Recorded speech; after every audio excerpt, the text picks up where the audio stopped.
días les dé Dios, mis queridos hermanos. Les saludamos con alegría este cuarto sabadito del tiempo ordinario. Seguramente usted recuerda el salmo de hoy, un salmo de los más conocidos y muy bonitos y muy queridos por todos juntos. Así que exclamemos junto con el salmista: el Señor es mi pastor, nada me faltará. Ahí está el salmo de hoy. Estamos estrenando mes, pero con todo y que estamos apenas empezando febrero, ya se empieza a vislumbrar por ahí el miércoles de ceniza. Ya casi llegamos, así que vayamos haciendo planes sobre lo que esta cuaresma vamos a hacer o vamos a dejar de hacer, porque también se vale, para todo hay. Así que hay que ir haciendo nuestra lista de objetivos para esta cuaresma. Saludamos con alegría también a Lorenzo, que nos acompaña y nos tiene aquí todo listo en charola de plata para que este programa salga como debe de ser. Y para nuestro programa de hoy vamos a ponernos en sintonía con el Señor, utilizando como oración el himno de las laudes del cuarto sábado del tiempo ordinario. Y le voy a pedir a Fabián que nos ayude, por favor. Claro que sí, Jorge, buenos días. Dador de luz espléndido, a cuya luz serena, pasada ya la noche, el día se despliega. Mensajero de luz que de luz centelea, no es del alma el lucero, eres tú luz de veras, más brillante que el sol, toda luz y pureza. Enciende nuestro pecho, alumbra el alma nuestra. Ven, autor de la vida, pres de la luz paterna, sin cuya gracia el cuerpo se sobresalta y tiembla. A Cristo, Rey piadoso, y al Padre gloria eterna, y por todos los siglos al Espíritu sea. Amén. Amén. Amén. Bueno, pues ya entrados aquí en el tema y sin perder tiempo, porque los temas que nos trae Luis están siempre bien interesantes, damos paso a nuestra siguiente sección de introducción a la Biblia con nuestro compañero Luis Romero.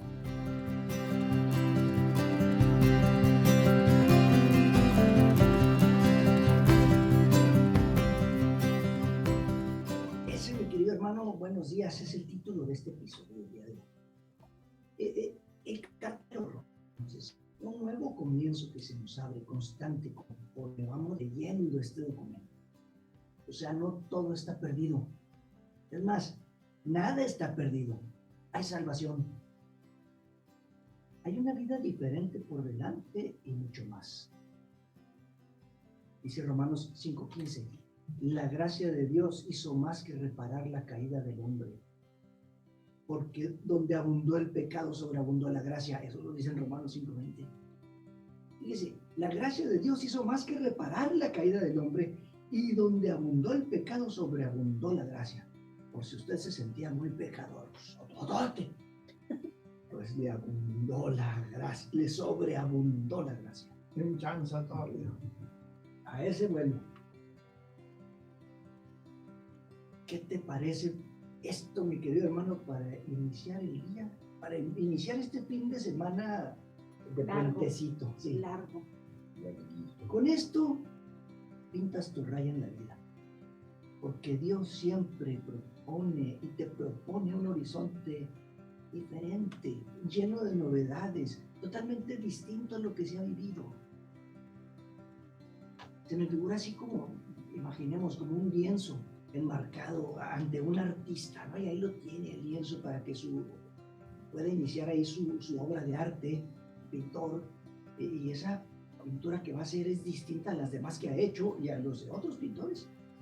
Y entonces está ahí para que el pintor se inspire y exprese libremente en cada pincelada las bellezas que nos ofrece la creación o el evangelio.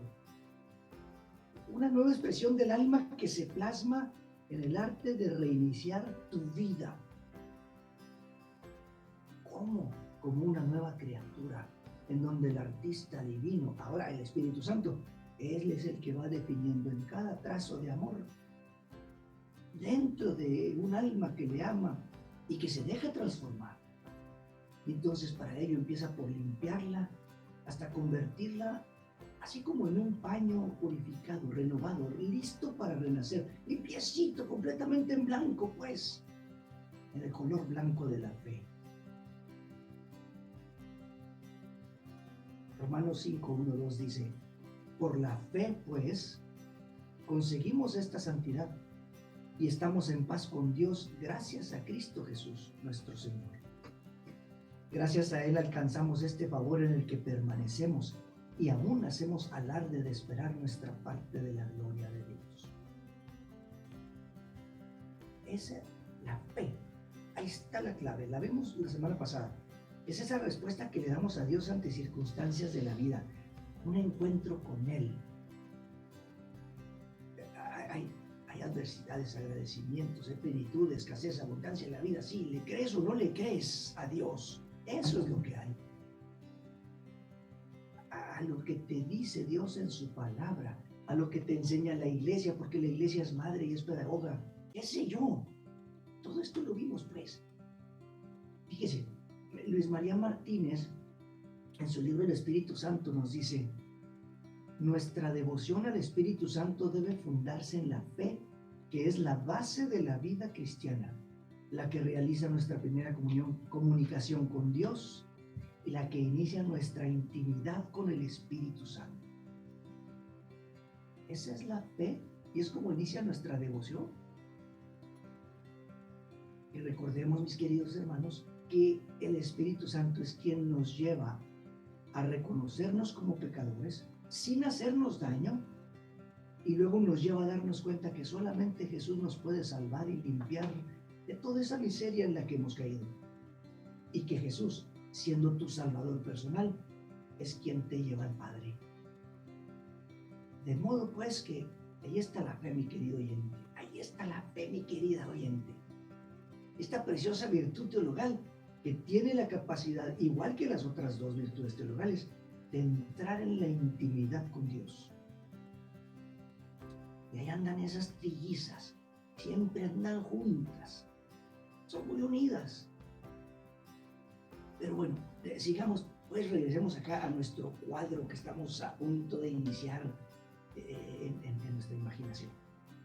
Es que nuestra imaginación es una facultad maravillosa que Dios le dio al ser humano para su desarrollo, para su realización humana, para su creatividad, para tantas cosas.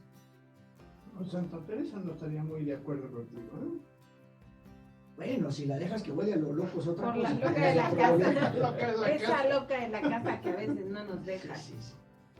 Pero ¿cómo pudo el hombre idear el automóvil? Si no fue por creatividad y por imaginación. Ayer estaba yo ¿Cómo pasmado ideó por la eso. rueda? Simplemente ¿cómo ideó la rueda? Tienes razón. Hay un poco de eso. Callo y Entonces, obedezco. vamos a imaginarnos pues un poquito. Sigamos. Porque la imaginación, el chiste es que te lleve con la palabra a la meditación y de la meditación al encuentro. Y ahora sí, papá, sigo es la imaginación para poder encontrarme con el amado, llamarlo. Y como dos amantes se miran el uno al otro y se dicen todo sin decir nada, así decírselo a Dios. Calladita la misma. Vamos, me acordé de Bob Ross, un pintor que había allá a fines del siglo pasado.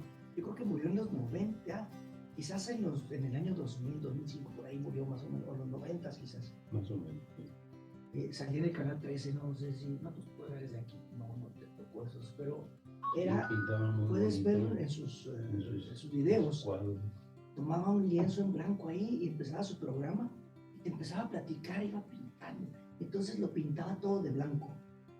Entonces ahí está simbolizándose de alguna manera, traigamos nuestra imaginación de nuevo, simboliza la fe, todo lo blanco, considerando que todo eso nos servirá para que al fondo quede plasmada la montaña nevada blanca, brillante por la luz del sol que se refleja. Y luego prepara el verde de la esperanza para pintar la vegetación que ahora luce al frente en la cercanía, este paisaje que estás desarrollando. Y por favor, haz tu pintura como un verde alegre, no le pongas un verde tétrico, adiós. No. Un verde que inspire la paz. Un verde gris, ¿verdad? Sí, unos verdes grisáceos ahí con Casi negro. Digo, está bien que va a haber algo de claroscuros, pero por lo pronto, todo eso que te lleva a la frescura, a la primavera que se acerca con esos brotes vivos de la creación, de la vida misma. Dale sus pinceladas para acá y para allá, de la montaña al valle, hasta la parte baja del cuadro para embellecerlo todo, desde esa blancura de la fe hasta resaltar los pastos alrededor del lago y arroyos que alegres descienden hasta el mar, hasta el poético que estoy poniendo aquí con esto. Pero es que te ayuda. Y luego pinta el azul de la ilusión del cielo que va a reflejar de alguna manera en el agua toda su belleza y esplendor. Y dale por último unas pinceladitas, así unos tonos rojos que resaltan al amor en los tulipanes, las rosas, lo que tú quieras, para representar ahí el amor de Dios que ya está en tu corazón. El amor de Dios que Él mismo deposita en tu corazón, que es el amor divino, la caridad. Las 3 virtudes en ese nuevo corazón que te ha regalado el Espíritu Santo. Y como dije, estoy de acuerdo, en este cuadro que tenemos que ir pintando allá claroscuros de nuestra existencia, claroscuros de nuestro mismo ser, en esa dualidad humana que tenemos. Y como decía Juan Gabriel, por las buenas soy muy bueno y por las malas soy muy malo, ¿verdad? Hay cosas ahí todavía, pero sí, por supuesto que sí. Esas son las pequeñas o grandes dificultades que nos va presentando la vida, las tribulaciones, mi ego y mis pasiones en alboroto. Y todo eso es menester superarlo y vivir con ese mismo Espíritu Santo que se nos da. ¿Cómo que se nos da? Sí, se nos da, qué maravilla. Dios mismo se te regala. Por eso le llaman el don de los dones. Te da todo lo que necesitas para recuperar tu dignidad y para ser feliz. Ahí están las bienaventuranzas que vimos el domingo. Vas a decir, oye Luis, te fumaste un muy buen porro el día de hoy. Ahora sí, mire, vamos a leer otra vez Romanos 5, ahora leamos el versículo 3. De ahí en adelante, vaya a leer ciertos fragmentos. Dice, por la fe conseguimos la santidad, ya lo hemos visto en el versículo 1. Y luego en el 3 sigue diciendo, no solo esto, nos sentimos seguros hasta en las pruebas, sabiendo que de la prueba resulta la paciencia, de la paciencia el mérito, y el mérito es motivo de esperanza, la cual no espera en vano, pues el amor de Dios ya fue derramado en nuestros corazones por el Espíritu Santo que se nos dio. ¡Ajá! Aquí tienes, mi querido hermano, aquí está para ti, mi querida hermana, las 3 virtudes teologales plasmaditas en el interior de tu alma. Si tú aceptas, si tú lo pides, si tú le crees, si lo invocas, si te pones ante su presencia. ¿Y quién es el que va dando pues estas pinceladas? Es el artista divino, el Espíritu Santo.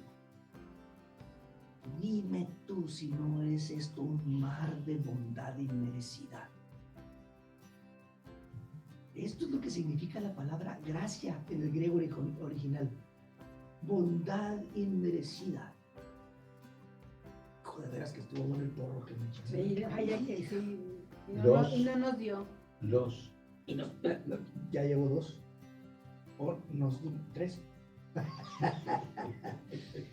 Y nos preguntamos, ¿es que en realidad Dios nos ama a ese grado? ¿Acaso dejó alguna prueba de su amor?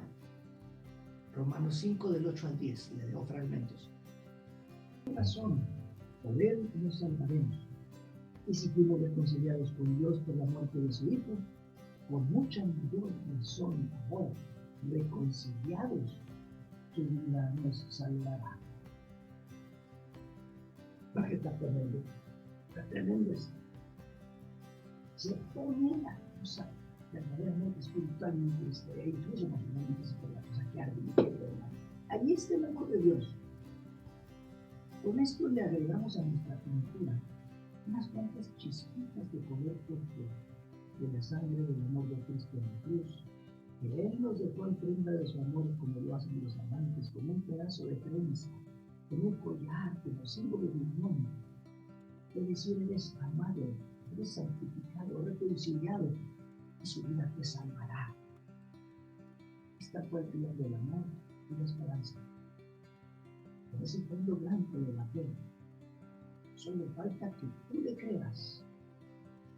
Esta es la fe, que no surge de ti, sino del mismo Dios, que la deposita en ti, porque la iniciativa siempre es de Él, y todas las virtudes, y todo lo bueno viene de Él, pero se necesita que des el paso hacia el frente y digas que sí aceptas. Traes muchos pecados muy graves, no te desanimas, dile no al desaliento. Recuerda ese versículo 20, donde abundó el pecado, sobreabundó la gracia. Messi no está esto como para meditarlo, como para rumiarlo todo el día. Y no solo eso, este capítulo 5, en el versículo 21, está diciendo eso. La gracia a su vez reinará, y después de restablecernos en la amistad con Dios, nos llevará a la vida eterna gracias a Cristo Jesús nuestro Señor. Hoy, mi querido hermano, hijo, mi querida hermana, hoy realmente Dios nos da hasta para llevar. Y luego después esto nos describe cómo nos lleva de la muerte a la vida, de la esclavitud a la libertad. Y eso no es de un momento, sino siempre toda tu vida, incluyendo la vida eterna. Hasta allá nos lleva. Por eso no te pierdas nuestros siguientes programas de Cartas a los Romanos. Síguele. Aquí nos acompañamos. Les dije que esto iba a estar muy bueno. Esto que Luis nos trae está bastante interesante. También me gustó la manera como empezaste un nuevo camino. Muy interesante con toda esta reflexión que traes acompañada, porque pienso como que cada día es la oportunidad para empezar un nuevo camino. Cada día es una oportunidad para hacernos más santos. ¿Y qué digo cada día? Cada instante de nuestra vida, cada momento que vivimos, es una oportunidad para hacer esa aceptación, para hacer ese salto, para dar ese paso de fe. El otro día escuché respecto a la santidad una frase que me gustó. Dice, un santo no es alguien perfecto. Es alguien que se cae menos frecuentemente y se levanta más rápido. Así que, digo yo, eso me da esperanza, porque así no tengo que esperar a que sienta yo que ya empiezo a meditar y los ojos se me empiezan a poner en blanco para decir, ya soy santo. No, pues aquí en el día a día, en el duro, ¿no? Es el momento adecuado para declararnos santos, para esperar la misericordia de Dios, para recibir ese amor, para creer, ¿no? Y me encanta esto, no te desanimen, dice Luis, acércate a Dios, digo yo, mediante la oración, mediante la meditación, mediante las obras. Así es como se alimenta la fe y como se hace un camino nuevo, ¿no? Ahora sí que como dijo, o como dijera Antonio Machado en aquella célebre canción, se hace camino al andar. O como dijera mi abuela, que era igual de famosa, ¿verdad? Pero aunque fuera de la familia, ¿verdad? Pero era igual de famosa. El que no anda, a Dios no llega. O sea, hay que caminarle, porque si no le caminas, no avanzas. Así que me parece que esto está muy padre y nos debe de llenar de esperanza para practicar la caridad basados en la fe, las trillizas, ¿no? Que mencionabas tú. Así que está muy padre esto, pero vamos al siguiente paso, porque si no nos agarran las carreras, y voy a invitar a Katy a que nos empiece a platicar el personaje de hoy. Katy, adelante. Muy bien.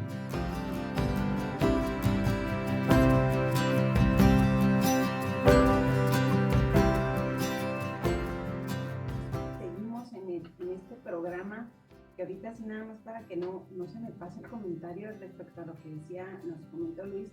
Es importante no desanimarnos. A veces nos desanimamos tan fácilmente que mejor tiramos la toalla en vez de recogerla y limpiarnos el sudor y seguir.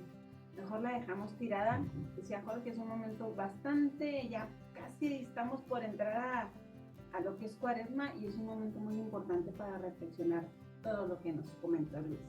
Bueno, pues hoy les vengo a compartir un personaje, se llama Malco. A lo mejor ya lo hemos escuchado, ya lo hemos visto lo hemos notado en algún pasaje, ¿sí? En alguna película o en alguna misa que hayamos puesto atención y lo hayan nombrado. Sí, el personaje es Malco y su nombre proviene del griego Malchos, y también en arameo le dan un significado de rey. De los 4 evangelistas que narran el arresto de Jesús, solo Juan nos da el nombre del siervo atacado por Pedro y nos dice que se llamaba Malco. Los otros 3 evangelistas solo nos representan o lo nombran como el siervo del sumo sacerdote y nada más.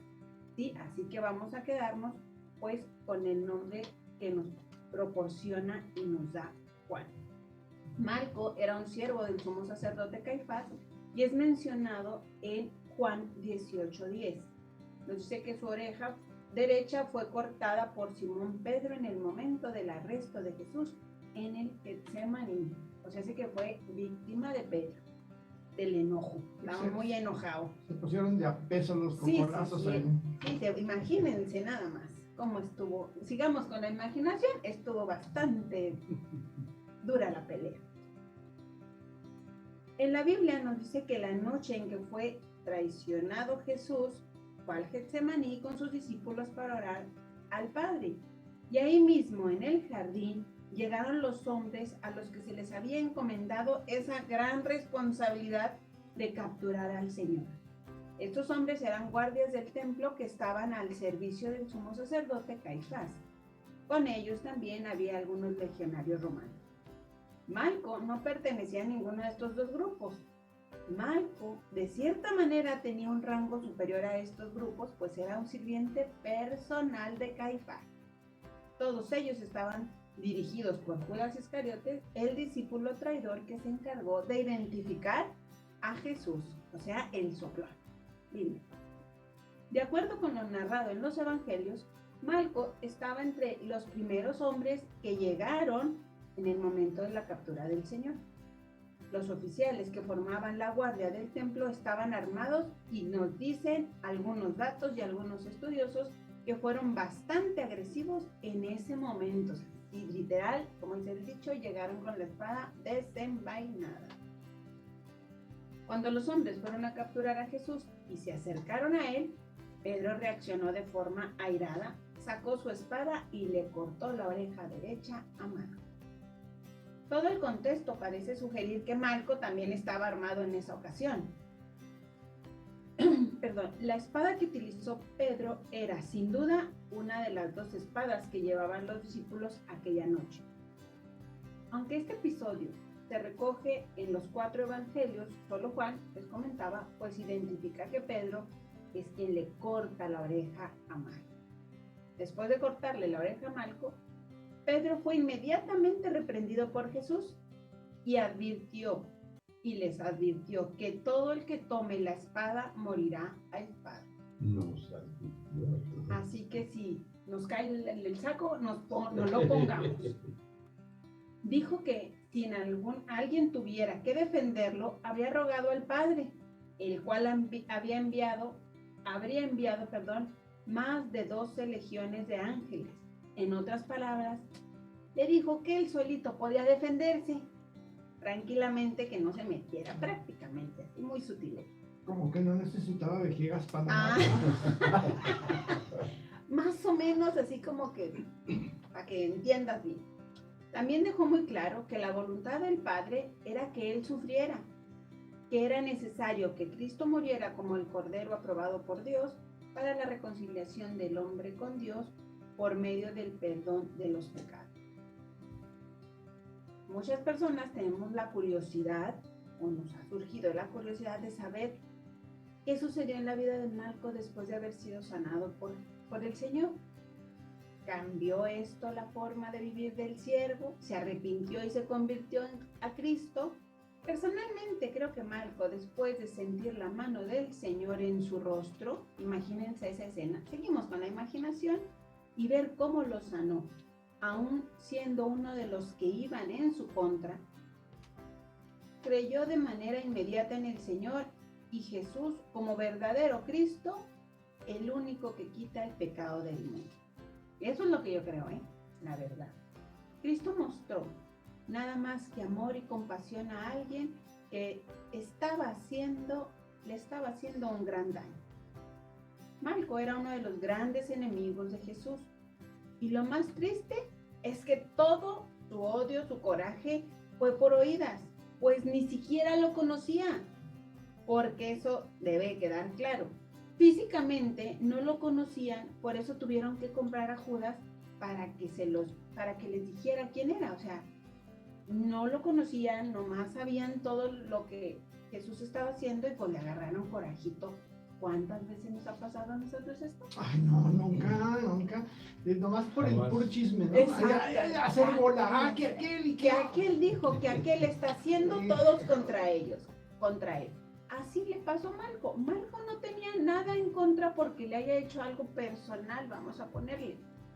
Pero, pues, entre la bola, él fue el que anduvo ahí de micoteo, diría mi abuela.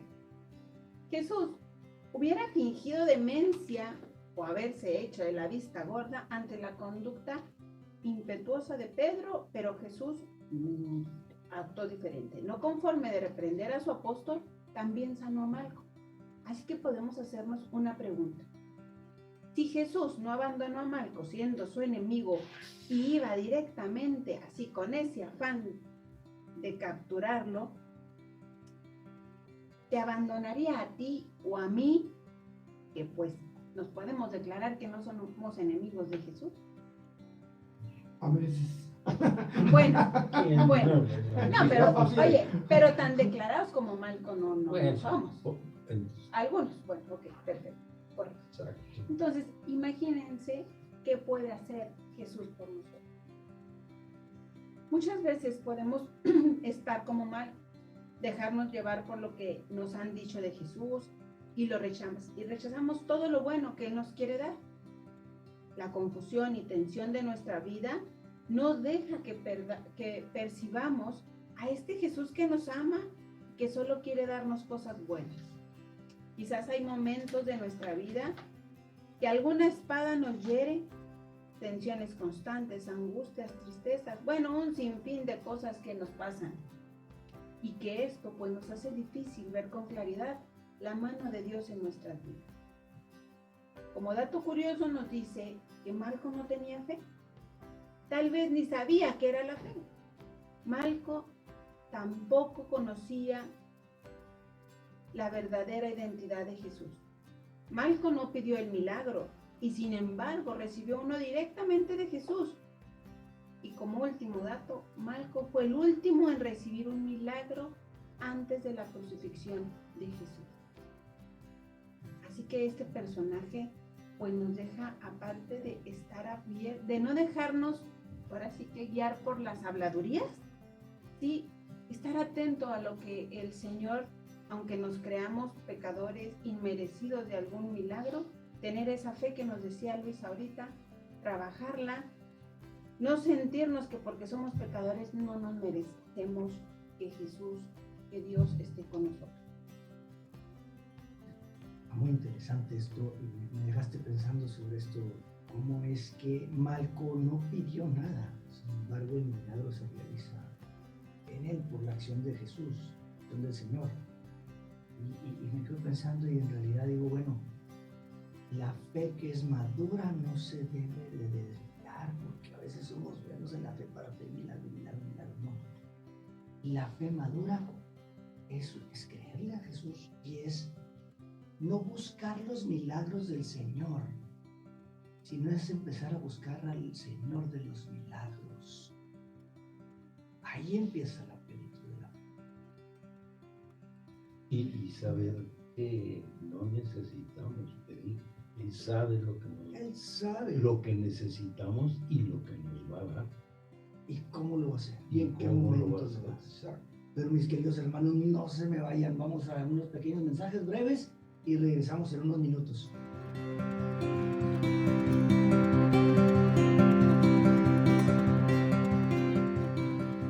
Bien, mis queridos hermanos, pues regresamos aquí con su programa Palabra y Vida. Aquí estábamos comentando algunas cosas, unas que tenían que ver con el tema y otras que no, nada que ver con el tema. Pero dentro de las cosas que comentábamos con el tema, era la impresión personal a mí que me causó el hecho de que a Jesús, la turba que iba a prenderlo, no lo conocía. O sea, no sabían quién era. Katy nos decía que Judas pues era el que los guiaba, y hubo una señal que ahorita recordábamos en la escritura donde Judas le dice: aquel a quien yo bese, ese es. O sea, no tenían ni la más remota idea de cómo era, ni quién era, ni cómo hablaba, etcétera, etcétera. O sea, no lo conocía. Y esto me llevó a pensar, o me dejó pensando, en cuántas veces y cuánta gente andamos haciendo cosas en nombre de Jesús y ni siquiera lo conocemos, y no sabemos ni siquiera si estamos de acuerdo con él o no, pero nos viene bien el nombre. O cuántos otros hay que lo odian y lo desprecian y lo insultan y lo ningunean, sin siquiera conocer qué dice, ni cómo lo dice, ni por qué lo dice. O sea, ni siquiera, no tenemos conocimiento de causa. Entonces, esto es algo que es muy común en nuestros días. Ahorita hay un enorme desconocimiento de la persona de Cristo, del mensaje evangélico, entre cristianos y no cristianos, entre los mismos cristianos, simplemente porque hay tantas denominaciones cristianas, porque no conocemos a Cristo. ¿Qué dice Cristo? La unidad. ¿Y nosotros qué andamos haciendo? La división. Entonces, pues no, andamos como, ¿qué? ¿Cuántas cuadras del destino?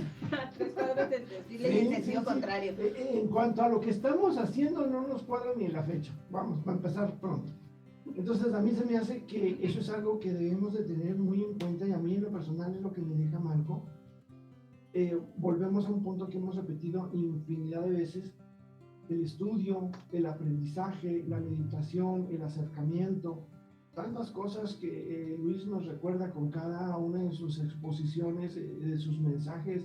Hace ratito nos decía: acércate a Dios. ¿Cómo? Hay que estudiarle, o sea, por osmosis no pasa la Biblia, o sea, ni Jesús tampoco. Entonces, pues no debemos de caminar por ese lado, ¿no? O sea, a mí eso me dejó pensando. Y la otra es que luego nos dejamos llevar. Es que a mí me dijo, y es que tal cosa, y es que váyase a la fuente. ¿Cuál es la fuente? La palabra y el Espíritu Santo. Entonces, si no nos vamos a la fuente, andamos queriendo recoger el agua de los charquitos. No. Yo creo por eso Pues muchos es por eso por lo que lo hacen. Está queriendo recoger el agua de los charquitos, porque no lo conocen. Y deja tú, nosotros los mismos católicos, muchos no lo conocen. ni queremos porque nos da flojera estudiar. No, Nos da flojera porque nos investigar. asustamos. O porque no, así estoy bien. Así estoy bien, ¿Para ya lo qué, que sé es hermano? suficiente. Nos ¿Y creemos para que qué voy a leer algo que me va a regañar? Pues mejor me sigo así. Así que No sé. conozcamos y aprendamos. Era lo que iba a decir. Era lo que iba a decir. Bueno, y una cosa más que aquí es tremendo en este pasaje y en este personaje, Malco, ¿no? Cómo vemos en Jesús la calidad de amor, la calidad de magnanimidad que tiene, el temple que tiene, que era ser humano también. No, es que está fácil porque Jesús era Dios. No, espérame, era Dios hombre.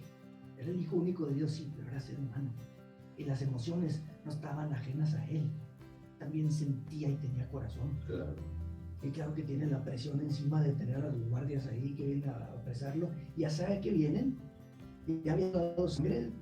Y él sabía perfectamente de qué se trataba. Toda la caída de esa cascada que quedaba en su vida. Sí, con todo eso se regresa y sana a Marco. Qué tremendo es su amor. Cómo nos invita pues hasta acercarnos a las personas que nos han hecho daño. al nivel de que es uno de los que lo estaba apresando y va y demuestra su amor haciéndole un bien. Y apresándolo con violencia, o sea, Y con que violencia. sacó la espada, Sí. iban en plan de darse en la torre hasta por debajo de la lengua. Y sin orden de arresto. Era la brava, porque fue parte de la pillada que hicieron. Ah, bueno. Era la brava. Ya la orden de arresto era pecata minuta Ok. después de todo lo que habían hecho. Como quiera Ya. después firmaban el documento. Ajá. Había pillada. Y no a él, no iban a él, porque a él tenían la orden de arrestarlo y llevárselo a los sacerdotes. A los que iban a tronarse iban a hacer a todos los demás que estuvieran ahí. Por eso Jesús salta por ellos. Ujú, exacto. El barrio lo respaldaba. O sea, él sabía a qué se lo llevaban. Y así, estoy de acuerdo contigo. A él lo iban a arrestar para decir, tráemelo. Aquí vas a ver quién es quién. Pero la orden era, si alguno de aquellos se pone a brinco, Y aunque no se pongan, pues Hagan lo que tengan que hacer. no te voy a castigar por eso. Fíjate, hace rato al principio tú decías, dentro de lo que mencionaste, ¿dejó el Señor alguna prueba de su amor? Ahí está otro ejemplo. Ahí está otro ejemplo. Y estas cosas nos deben de servir porque cuando reaccionamos como humanos que somos, se me hace que, por lo menos yo, mis reacciones no son ni parecidas. O sea, sí, no. Siempre está la cuestión del no te dejes, defiéndete, esto, lo otro. O sea, no puedes aceptar las cosas que te vienen, agrede, ser violento. O sea, la violencia es la única manera de Defiéndete defenderte. con todo. Ajá. vuelvo a la canción. Por las buenas soy muy bueno y por las malas soy muy malo. Así es fácil. Y el Señor fue bueno en las buenas y en las Y en malas. las buenas y en las malas, y en adversidades y y en contracorriente. Porque así nos enseña a ir llevando la vida. La vida del cristiano es como un salmón que va nadando contracorriente hasta llegar al punto máximo de ese río, deshogar, dejar vida y morir. Por eso necesito también. Pero esa es otra historia. Mis queridos hermanos, yo creo que aquí le dejamos porque Fabián nos trae también Sí, como sí, siempre sí, de lo sí, suyo. Y vámonos pues a Magisterio de la Iglesia.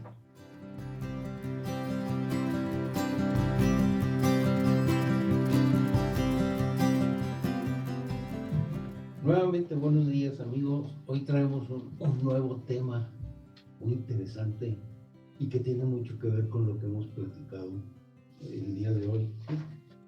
El tema es el Programa Global de Pastoral 2031 al 2033. Y esto viene porque desde la visita del Papa Francisco en el 2016, él le pidió a los obispos que desarrollaran un serio y muy cualificado proyecto de pastoral para todo el país, que contemple la participación de los fieles laicos, además de los arzobispos, obispos, presbíteros, diáconos y a los miembros de la vida consagrada, porque siempre se tenía o se veía la tendencia de que nada más eran los obispos, arzobispos los que manejaban y el laico no tenía nada que ver con esto, ¿verdad? ¿Sí? Y a partir de lo que pidió el Papa en su visita, la Conferencia del Episcopado Mexicano empezó a trabajar con el proyecto y en mayo 13 del 2018 lo presentó. Ese día era la fiesta de la Ascensión del Señor. Y ahí presenta el proyecto global de pastoral hacia el encuentro de Jesucristo Redentor y bajo la mirada amorosa de Santa María de Guadalupe. Y ese proyecto fue aprobado por los 125 obispos reunidos en la asamblea plenaria. Y el nombre del proyecto es fruto de la conmemoración de dos grandes acontecimientos de fe que se celebrarán próximamente a nivel nacional y mundial. Resulta que en 2031 se festejarán 500 años de la aparición de la Virgen de Guadalupe en México. 500 años. ¿Eh? Y en 2033, 2 años después, se conmemoran 2000 años de la redención cristiana tras la pasión, muerte y resurrección de Cristo. Y asimismo nos indican que ante los cambios de los nuevos modelos antropológicos que se están manifestando cada vez más en la sociedad, el proyecto tiene como objetivo responder a la pregunta de ¿qué significa ser discípulo de Jesucristo?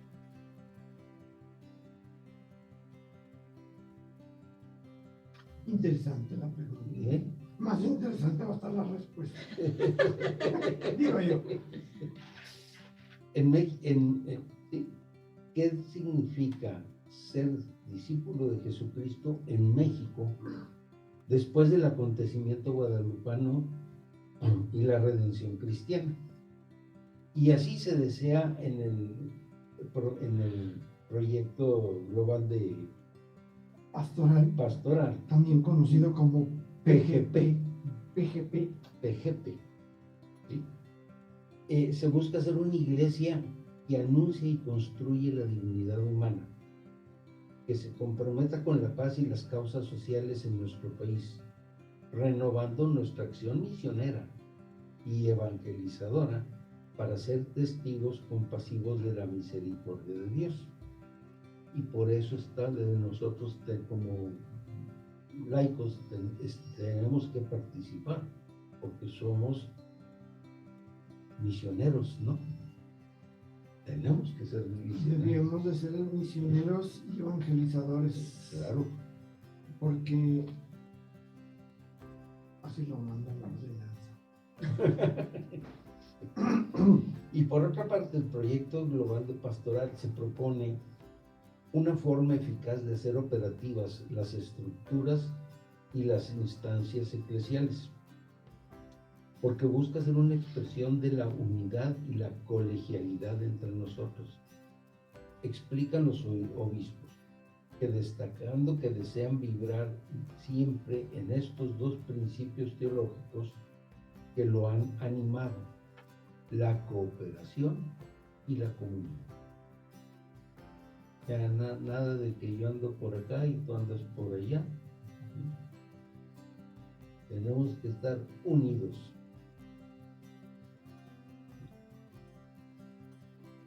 Y no nada más de las iglesias, sino de los laicos que formamos la iglesia. Se trata pues de un proyecto en el que se quiere involucrar plenamente en todas las fases de la elaboración y ejecución a todos nosotros los laicos, a los consagrados y consagradas, a los diáconos y a todos los presbíteros de nuestro México, sin pretender de ninguna manera atropellar, suplantar o nulificar lo que cada diócesis hace, sino al contrario, proporcionar los criterios que faciliten la eficacia de esas tareas, mediante un ejercicio pastoral más coordinado, es decir, más correlacionado, subsidiario y gradual. Y tal como se lee en el documento de presentación, esta iniciativa pastoral ha sido estructurada en 3 grandes partes, siguiendo una metodología propia del ejercicio pastoral latinoamericano. Una primera parte está destinada para mirar la realidad como pueblo redimido por Jesucristo y amado por Santa María de Guadalupe, con nuestros corazones plenos de agradecimiento y teniendo presente lo que Dios Padre bueno ha realizado en nuestra patria a lo largo de estos siglos. Una segunda parte es el foco central, en la que el foco central va a residir en precisar y responder al núcleo problemático que aglutinó toda esa realidad, expresada en lo que denominamos el problema antropológico-cultural. ¿Sí? Tenemos que ver todo lo que está pasando con todos los niveles culturales del país, ¿no? Y la tercera parte que plantea un desafío fundamental. Dios nos está llamando a generar esperanza y a fortalecer y reconstruir una vida humana más plena para todos sus hijos, especialmente los descartados por estos nuevos fenómenos. Una vida que refleje en cada persona a Cristo, el hombre perfecto, y se manifieste en condiciones dignas para cada uno. Que algo comentabas tú de que ya no existe, Jorge, que decías que ya no existe, que por eso hay muchas iglesias, ¿no? Muchas iglesias. A ver si te estoy entendiendo. La primera parte es ver la realidad como en la que estamos viviendo, ¿no? La cruda realidad. La cruda realidad, o los crudos de la realidad, o como vaya, sí, es nuestra situación actual. Pero el objetivo es desarrollar una pastoral, pues ahora sí, como dice el nombre del documento, global, ¿no? Organizada. Sí. Y dejarnos de que yo lo hago así, yo lo hago así, Que yo no tengo por qué hacerte caso a ti, que quién sabe qué. A mí me funciona esto, aquí no A final de cuentas también algo mencionó Luis hace poquito, ¿no? ¿Sí? Que todos somos hijos de Dios por nuestra fe. ¿Sí? Entonces, si no tenemos fe, si todos tenemos fe y nos acercamos a Dios, no tenemos por qué estar discutiendo. Ni dividirnos. Ni decir, yo no estoy de acuerdo con eso, yo no quiero saber de eso, yo voy a hacer Tú no esto piensas otro. como yo, no caes bien. Pues, ayer estaba yo leyendo una nota sobre el pronunciamiento de su santidad Francisco en relación al camino sinodal alemán, ¿No? donde dice que están como que medio fuera del camino, totalmente errados, o sea, se convirtió en algo cerrado, cuando la iglesia lo que nos invita, nos empuja es hacer las cosas de manera abierta. Recuerdo a San Pablo que dice, despojémonos de la oscuridad, que andemos a plena luz, ¿no? Con la cara alzada, así como que no tenemos nada que ocultar. Y yo creo que sí es algo que nos está haciendo mucha falta, porque de repente lo ves a nivel parroquia, lo ves a nivel diócesis, lo ves a nivel conferencias episcopales, como los alemanes jalan por un lado, los gringos jalan para el otro, los mexicanos andamos para otro lado. Y yo creo que todos los esfuerzos deben encaminarse pues, hacia la unidad, que es lo que el Señor nos propone. Y bueno, este documento me parece que deberíamos de conocerlo todos, deberíamos de agenciárnoslo todos. El documento se puede bajar de la página, no, de la página de la Conferencia del Episcopado Mexicano. Yo me acuerdo que aquí en la diócesis repartieron en alguna ocasión unos libritos, pero como 50 libritos, ¿no? Porque luego después ya no lo encuentras en ningún lado. O sea, hay que bajarlo por internet. Es más práctico, ¿no? Sí, en internet ahí en la Bueno, sí, sirve que no gastamos papel. No, bájalo, imprímelo porque van a decir, ay, no puedo leer. No, hay que leerlo. Sí. Bueno, pero sí. Pero entonces sí es por ahí, ¿no? La intención de este documento. Es que a eso se trata de llegar, sí. Pero lo vamos a llegar cuando todos estemos tomando como el centro a Dios. Solo así. Y en realidad darnos una paseadita por todas las áreas. Es que también pensamos que esa parte de la unión solo es de los obispos, o sea, de la jerarquía del catolicismo de nuestra iglesia. Y aquí nos invita a que los laicos nos sumemos a también nuestra responsabilidad, a tomar nuestra parte de responsabilidad de ser evangelizadores, de participar, porque decimos, "Ay, le echamos la culpa a los demás, esto no funciona", es que los obispos no se ponen de acuerdo. Es que los sacerdotes Es que somos nomás no. reteconvividos, Claro. somos Claro, lo reteconvividos. queremos Fíjate, todo en tanto en lo civil charola de plata. como en lo Claro. religioso, porque en lo civil estás El esperando gobierno. que el gobierno te resuelva todo. No, ya, el gobierno no ha hecho, el gobierno sí hizo, el gobierno no hizo. Y acá, no, los obispos no hicieron, los obispos hicieron. A mí por eso me parece magnífico que su santidad el Papa nos esté empujando por ese camino de la apertura, Sí. por el camino de que, no, fue lo que pasó con las conferencias episcopales, ¿no? De Latinoamérica. Cuando llegaron con el Papa le dijeron, vamos por la 6ª conferencia episcopal. No, conferencia episcopal ni nada, asamblea eclesial y donde participen todos, y participen laicos, y participen consagrados, y participen todo el mundo, pero que sea algo Somos una de iglesia. toda la iglesia. Somos. ¿Por qué? Porque somos toda la Toda la iglesia. Exacto. Entonces ustedes lo que están haciendo es se juntan los obispos, hacen su plan y ustedes lo llevan a cabo y la gente ni cuenta, ni sabe de qué se trata, ni cómo está. Y yo creo que esta iniciativa, tanto del Papa como de nuestros obispos, de la conferencia episcopal, me parece excelente, muy buena. Y invitación a sumarnos nosotros, no nada más ser espectadores, sino también participar de una u otra manera. Algo tenemos que aportar, algo con Pero no nuestras tengo tiempo. manitas. Pues dice lo mismo. Ya creemos que con ir a misa el domingo ya le hicimos un favor al Señor. Ya no podemos más. La Le verdad. hicimos un favor, Sí, es la verdad. No, yo ya fui a misa, o sea, ya, Señor, no exageres, no me pidas tanto. Oye, Marco, guarda la espada. Perdón. Y no estuve dormido en toda la misa, nada más al ratito. Nada más en la opinión. Me salí a la hora de la colecta, pero aquí estuve.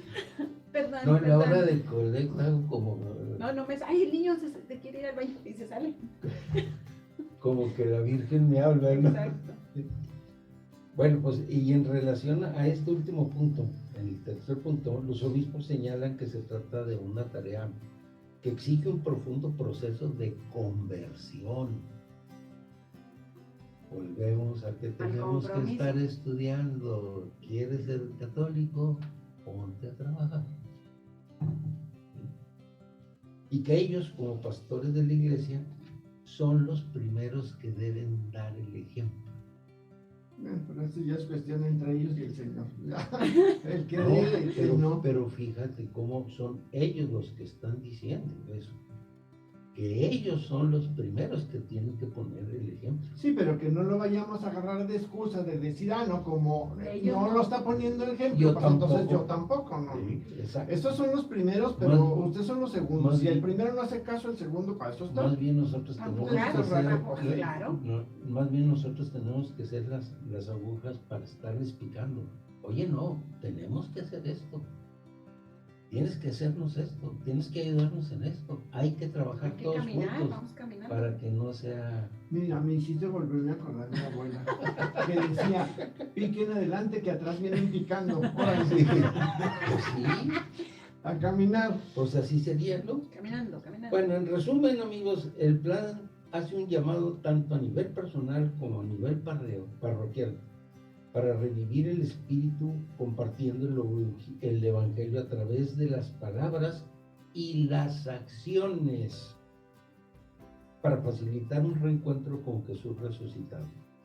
El plan pastoral es un proceso que comienza con la invitación a rezar y reflexionar sobre nuestra relación con el Señor Jesús. Después nos guía a preguntarnos cómo nuestra relación con Jesús transforma nuestra relación con los demás. El Papa Francisco insiste en que debemos tener un corazón tierno y amoroso hacia los más pobres y vulnerables. No a mí, todo yo, eso no. En sí, el plan no es un programa para ser implementado, sino un camino, un nuevo camino, ¿verdad, Luis? Que nos guiará hacia la conversión de corazón. ¿Quién quiere caminar en el camino? Y a la vez la conversión te lleva a reafirmarte en ese nuevo camino. Que la conversión es un proceso, no acaba nunca. Ah, no, no acaba nunca. Mucha gente dice, no, es que ya me convertí convertí, en 1900 Carranza. No, no te sirvió mucho, man. Ya me Es un convertí, proceso de vez en cuando voy a misa. Extraordinario. del día con día. Es una lucha Es una constante. lucha constante. Sí, porque el chamuco nunca está No quieto. duerme. Ni el ego, ni el ego. El Ni chamuco la a veces se va soberbia. de vacaciones. El ego sigue con su soberbia, y con su arrogancia, y con su vanidad, y sus egoísmos, y sus envidias. Y A todos le echamos la culpa al demonio y nosotros solitos somos los que caemos y le hacemos, ¿verdad? Ya me conocieron, ya me voy. Me Y a descubrieron. propósito de que ya me voy. Vámonos, porque se nos acaba el tiempo, esto está muy bueno, pero yo quiero lanzar una última pregunta. Si yo como católico no conozco este programa global de pastoral que generan nuestros obispos, ¿a qué iglesia es a la que pertenezco? Perdón, digo, nomás, ¿cómo? Y dicen que yo soy Malco, ¿eh? Ahí le encargo. Ahí le encargo, compañero. Me están Él queriendo. estuvo como Pedro que dejó la oreja cortada. Bueno, esperemos que venga el Señor aquí a salvar las heridas del cocol esto. Bueno, pues les pedimos de favor que sigamos colaborando a que esas transmisiones se sostengan para beneficio de la comunidad. Requerimos de sus oraciones, de sus donativos, de difundir los contenidos para que cada vez esta labor de construcción del reino de Dios alcance a más y más y más personas y podamos ser realmente la iglesia que el Señor espera de nosotros y que nos conviene a nosotros ser también. Y para finalizar viene nuestro camino del día de hoy, que le voy a pedir a Luis que nos lo dé a conocer, por favor. Claro que sí, Jorge, es el camino 444. Nunca hables mal de tu hermano, aunque tengas sobrados motivos. Ve primero al sagrario y luego ve al sacerdote, tu párroco, tu padre, y desahoga también tu pena con él y con nadie más. Hijo, después de tu pregunta, pues ahí les dejo esta. Y dicen que yo soy la agresiva. O sea, ¿se fijan, mis queridos hermanos? Dicen que yo soy. No, pues es que fíjate, esto cayó muy bien por aquello de que ya estemos afilando el lápiz para decir, aquel no hizo y aquel, callo y obedezco. Muy bien. Mejor. Bueno, nos despedimos con alegría y con la esperanza de que haya sido provechosa la información compartida y con el deseo de que la paz y el amor de Dios les acompañen siempre. Compartimos micrófonos el día de hoy, Fabián. Katy. Luis. y Jorge en una emisión más de Palabra y Vida.